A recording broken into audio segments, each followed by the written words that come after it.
How to show only portfolios in Asana's project section. So to start, we'll have to open our browser and then search for asana.com. After that, simply log into your account. Once logged in, go on the left part of the screen and then tap on the portfolios option. After that, it will show you all the portfolios that you have on your account. What we can do here is to hover our cursor on the portfolio and then simply tap on the star icon. After that, repeat the process on the other portfolios.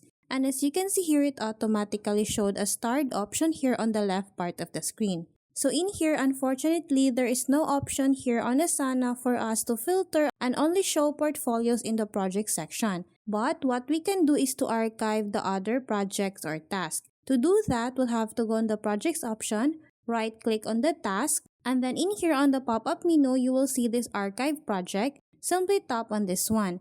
By doing that, it will only show us all the portfolios on our project section. So, those are the ways on how you can show only portfolios in Asana's project section. Thanks for watching, and if you find this video helpful, please don't forget to subscribe, hit the like button, and then the notification bell so you won't miss any of our future videos. See you on the next one.